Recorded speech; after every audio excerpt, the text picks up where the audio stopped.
সুপ্রিয় দর্শক মণ্ডলী, প্রত্যেক দিনের মতো নিয়ে চলে এলাম আবহাওয়ার আরও একটি নতুন ভিডিও নিয়ে। দর্শক মণ্ডলী, আজ 28শে মে বুধবার এবং আগামীকাল হবে বৃহস্পতিবার 29শে মে। কেমন থাকবে আজ রাতের আবহাওয়া সহ আগামীকাল সারাদিনের আবহাওয়া রইল বিস্তারিত তাজা আপডেট ভিডিওর মাধ্যমে।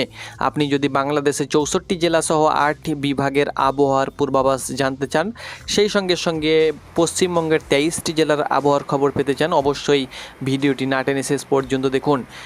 দর্শক মণ্ডলী, বঙ্গোপসাগরে ঘূর্ণাবর্ত অবস্থান করছে। সেই ঘূর্ণাবর্তের বর্তমান কন্ডিশন কি রয়েছে, কবে দুই উপকূলে আছড়ে পড়তে পারে বা কবে নিম্নচাপ রূপে অতি ভয়াবহ হতে পারে এবং কোন কোন জেলার উপরে সব থেকে বেশি তাণ্ডব চালাতে পারে এই মৃদু ঘূর্ণিঝড় বা নিম্নচাপ এবং কোন কোন জেলাতে ভারী বর্ষণ হতে পারে, সব মিলিয়ে রইল আপডেট। দর্শক মণ্ডলী, এই মুহূর্তে রাডার চিত্রে আমরা দেখে নেব কোথায় কেমন মেঘ রয়েছে দুই বাংলার, সেই সঙ্গে সঙ্গে কোথায় কেমন বৃষ্টিপাত হচ্ছে। দর্শক মণ্ডলী, আমরা যদি দেখি সরাসরি রাডার চিত্রে, পশ্চিমবঙ্গে কিন্তু আমরা মেঘ এই মুহূর্তে লক্ষ্য করতে পারছি না। শুধুমাত্র আমরা পশ্চিম মেদিনীপুরে মেঘ লক্ষ্য করতে পারছি। কিছুক্ষণ পরেই কিন্তু পশ্চিম মেদিনীপুরে বৃষ্টি শুরু হতে পারে, কোথাও হালকা বৃষ্টি, কোথাও মাঝারি বৃষ্টি। তবে রাতের মধ্যে কিন্তু পশ্চিম মেদিনীপুরে বৃষ্টি হবার সম্ভাবনা রয়েছে। সেই সঙ্গে সঙ্গে কাল পশ্চিম মেদিনীপুর সহ পূর্ব মেদিনীপুরে কিন্তু বৃষ্টি হবার সম্ভাবনা রয়েছে। এদিকে যদি আমরা বাংলাদেশের দিকে তাকাই, তাহলে বাংলাদেশের কিন্তু রংপুর বিভাগে আমরা মেঘ দেখতে পাচ্ছি রাতের দিকে। আজ রাতের মধ্যে কিন্তু রংপুর বিভাগে বৃষ্টিপাত হওয়ার সম্ভাবনা রয়েছে। সেই সঙ্গে সঙ্গে সিলেট বিভাগে বৃষ্টিপাত হওয়ার সম্ভাবনা রয়েছে আজ রাত সহ আগামীকাল। সেই সঙ্গে সঙ্গে মালদা এবং মুর্শিদাবাদ সহ বীরভূমে কিন্তু আগামীকাল বৃষ্টির সম্ভাবনা রয়েছে। এক নজরে দেখে নেব এই মুহূর্তে কোথায় কেমন বৃষ্টিপাত হচ্ছে সরাসরি রাডার চিত্রে। রাডার চিত্রে আমরা দেখতে পাচ্ছি মোটামুটি পশ্চিমবঙ্গ সহ বাংলাদেশ মোটামুটিভাবে আকাশ আংশিক মেঘলাতে থাকলেও কোথাও সেরকম বৃষ্টিপাত হচ্ছে না। তবে এবার আমরা সরাসরি চলে যাব আগামীকালকের আবহাওয়ার বুলেটিনে।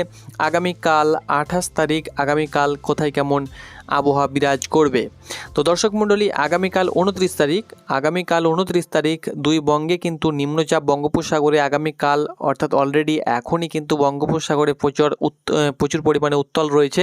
এর কারণে সমুদ্র উপকূলবর্তী যে সমস্ত জেলাগুলো রয়েছে সেখানে কিন্তু একটা অরেঞ্জ অ্যালার্ট জারি করা হয়েছে এবং বঙ্গোপসাগরে কিন্তু এই মুহূর্তে প্রচুর পরিমাণে কিন্তু বৃষ্টি চলছে, অর্থাৎ বৃষ্টি কিন্তু সাগরের উপরে কিন্তু ভয়াবহ বৃষ্টি হচ্ছে। এদিকে মায়ানমারে কিন্তু আমরা বৃষ্টি দেখতে পাচ্ছি, চিটাগাংয়ের দিকে কিন্তু বৃষ্টি লক্ষ্য করা যাচ্ছে। তবে দেখে নেব আগামীকাল কোথাও কেমন বজ্রবিদ্যুৎ সহ বৃষ্টি হতে পারে। তো দেখতে পাচ্ছেন আপনারা সরাসরি আগামীকাল বাংলাদেশের সারা দেশেই কিন্তু ব্যাপক হারে বৃষ্টি হবে। আগামীকাল 29শে মে বৃহস্পতিবার বাংলাদেশের 64 জেলাতে কিন্তু ভারী বৃষ্টির সতর্কতা রয়েছে। বাংলাদেশের 64 জেলাতে কিন্তু ভারী বৃষ্টির সতর্কতা রয়েছে। 8 বিভাগেই কিন্তু বৃষ্টি হবে। ঢাকা, সিলেট, চট্টগ্রাম, খুলনা, বরিশাল, রাজশাহী, রংপুর প্রত্যেকটি বিভাগেই কিন্তু আগামীকাল ভারী বৃষ্টির সম্ভাবনা রয়েছে। সেই সঙ্গে সঙ্গে ঢাকা, নরসিংদী, গাজীপুর, শরীয়তপুর, নারায়ণগঞ্জ, টাঙ্গাইল, কিশোরগঞ্জ, ঢাকা, মুন্সিগঞ্জ, রাজবাড়ী, মাদারীপুর, গোপালগঞ্জ, ফরিদপুর, মানিকগঞ্জের পাশাপাশি আরও যে জেলাগুলো রয়েছে সব জেলাতে কিন্তু বৃষ্টির আভাস রয়েছে। প্রত্যেকটি জেলাতেই অর্থাৎ 64 জেলাতেই কিন্তু বৃষ্টির অ্যালার্ট রয়েছে আগামীকাল সহ শুক্রবার 30 তারিখ। এর পাশাপাশি পশ্চিমবঙ্গের বীরভূম, মুর্শিদাবাদ, 2 বর্ধমান সহ 2 মেদিনীপুর সহ নদিয়া, সেই সঙ্গে সঙ্গে উত্তর 24 পরগনা এবং দক্ষিণ 24 পরগনা সহ হুগলি, এদিকে কিন্তু মালদা জেলাতে কিন্তু আগামীকাল বৃষ্টির পূর্বাভাস রয়েছে। এবার আমরা দেখে নেব তাপমাত্রার দিকে। তাপমাত্রা কিন্তু অনেকটাই পরিবর্তন হবে, কারণ তাপমাত্রা বাড়ার সম্ভাবনা নেই। তাপমাত্রা যেটা ছিল তার থেকেও কিন্তু 2 থেকে 1 ডিগ্রি তাপমাত্রা কমার সম্ভাবনা রয়েছে।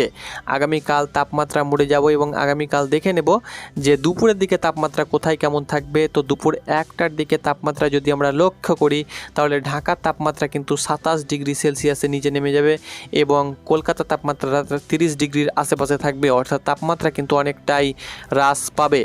তো চলুন এবার যাব আমরা সরাসরি বঙ্গোপসাগরে এবং যে বর্তমানে ঘূর্ণাবর্ত অবস্থান করছে সেই ঘূর্ণাবর্তের জের কতটা কি রয়েছে সেটা কিন্তু দেখে নেব। আগামীকাল সকাল থেকেই কিন্তু নিম্নচাপ শুরু হবে এবং সকাল থেকেই কিন্তু সারা বাংলায় জুড়ে অর্থাৎ 2 বাংলা জুড়ে কিন্তু মেঘ দেখা যাবে এবং সকাল থেকে কিন্তু যে ঘূর্ণাবর্ত রয়েছে সেটি কিন্তু আস্তে আস্তে বাংলাদেশে কিন্তু ঢুকবে। বাংলাদেশের এই চত্বর দিয়ে অর্থাৎ বাংলাদেশের এখানে যে লালমোহন রয়েছে, লালমোহন, তার সঙ্গে সঙ্গে বোরহানুদ্দিন ভোলা, তার সঙ্গে সঙ্গে বরগুনা, সার্পসন, সেই সঙ্গে সঙ্গে চিটাগাং, এই উপকূল দিয়ে কিন্তু বাংলাদেশে আগামীকাল ঘূর্ণাবর্ত প্রবেশ করতে চলেছে। বাংলাদেশে ঘূর্ণাবর্ত প্রবেশ করে সেটা ইউ টার্ন দিয়ে সেটা কিন্তু পশ্চিমবঙ্গে কিন্তু প্রবেশ করবে। এর কারণে বাংলাদেশে কিন্তু বরিশাল সহ খুলনা বিভাগে কিন্তু ব্যাপক পরিমাণে ভারী বৃষ্টি হওয়ার সম্ভাবনা আগামীকাল রয়েছে। সেই সঙ্গে সঙ্গে 30 তারিখের দিকেও কিন্তু আমরা লক্ষ্য করতে পারছি 30 তারিখেও কিন্তু বৃষ্টি হবে, তবে আগামীকাল বেশি পরিমাণে কিন্তু বৃষ্টি হবে। বঙ্গোপসাগরে যে ঘূর্ণাবর্ত অবস্থান করছিল সেটি কিন্তু অনেকটাই দুর্বল হয়েছে। এর আগে আমরা দেখছিলাম যে হয়তো ঘূর্ণিঝড়ের একটা আশা থাকবে কি থাকবে না, তো কোনো প্রকার ঘূর্ণিঝড়ের আশা থাকছে না, অনেকটাই দুর্বল কিন্তু লক্ষ্য করতে পারছি এবং অনেকটাই দুর্বল হবে। শুধুমাত্র কালকের দিন ভারী বৃষ্টি হওয়ার সম্ভাবনা রয়েছে। এর পরবর্তী দিনগুলোতে কিন্তু বৃষ্টি অনেকটাই কমে যাবে। এরপরে ঘূর্ণাবর্ত সরাসরি ইউ টার্ন নিয়ে মায়ানমারের দিকে মুখ করে সে কিন্তু মায়ানমারে ঢুকে যাবে এবং অনেকটাই দুর্বল হয়ে সে কিন্তু তার গতিপথ হারিয়ে ফেলবে। তো আশা করি আপনাদেরকে বুঝাতে পেরেছি আগামীকাল বৃষ্টির একটা দাপট থাকবে দুই বাংলা জুড়ে, কারণ ঘূর্ণাবর্ত অবস্থান করবে এবং ঘূর্ণাবর্ত কিন্তু উপকূলবর্তী অঞ্চলে ঢুকে পড়বে। এর কারণে কিন্তু দুই বাংলায় ভারী বৃষ্টির সতর্কতা রয়েছে। তো এটাই ছিল আপডেট। পরবর্তী আপডেট পেতে অবশ্যই চ্যানেলটাকে ফলো করুন। ধন্যবাদ।